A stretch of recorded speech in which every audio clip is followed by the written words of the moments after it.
After the Kemalist regime established Turkey, they wrote their history and they just erased the history that we had via our common history. They wrote the Turks' history.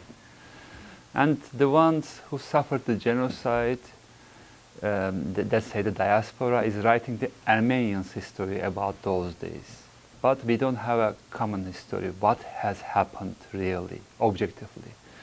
So in Turkey, they are telling about the Turkish history, which is not objective at all. Maybe here, as I saw, I visited some Armenian schools. They only know about the Armenian history, but maybe they don't know what the Turks are thinking about it. So we have to have a really common history, but it is not educated. It is not in the schools of Turkey. That is what I am trying to do in Turkey. Because there is no justice about in this history. There is no conscience in this history. And they are telling nothing about what has happened to the Armenians. The 20% of the population was the Armenians. Now there are almost no Armenians. And what has happened to them? They are telling nothing about it, only telling that Armenians betrayed us. That is why we had to send them away. On the way, they died. That is it. And they killed us. That, of course, that sounds terrible, but it is still it is still in the books. It is still like this. I'm trying to get that changed in the parliament, telling about it, speaking to the Minister of Education, speaking to the ministers, prime ministers, and several deputies, to trying to change it. But unpunished crimes lead to new crimes. We couldn't punish that crime. Now it is the Kurds now. Kurds have the demands. They ask for local democracy.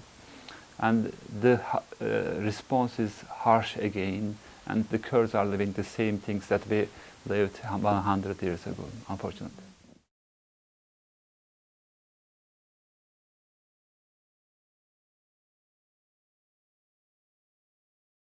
You know what? We are telling that only the numbers know. The Armenians are telling, you killed 1.5 million people.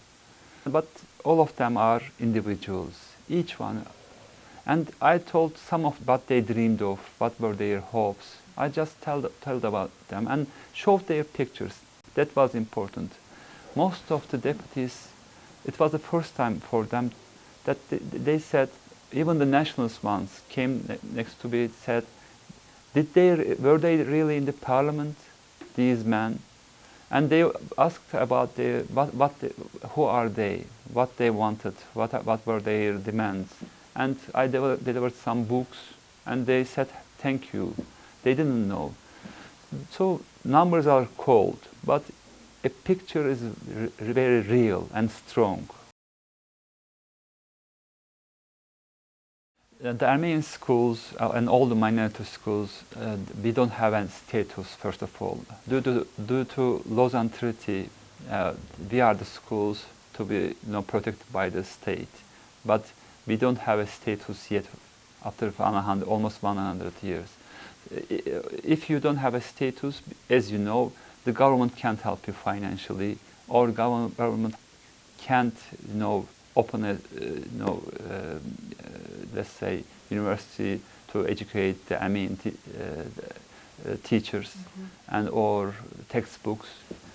So we are just in a very bad position, we can say. Of course, Armenians just give the struggle for the Armenian schools, and let's say almost 60% of the Armenians send their children to the schools. That is not enough for me as a board member of an Armenian school, and but our target has to be 100%. But because of these disadvantages, it is only 60% now.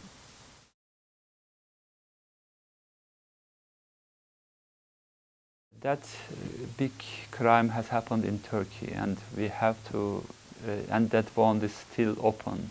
And to get healed, the Turks and the Armenians as well, because of course we suffered the genocide, but Turks are suffering because of this denial. So this has to end soon. It had been 3 generations, and we shouldn't leave this to the first, 4th generation. And as I can say, most of the people don't know what has happened in 1915. So we might do things in Turkey as well together.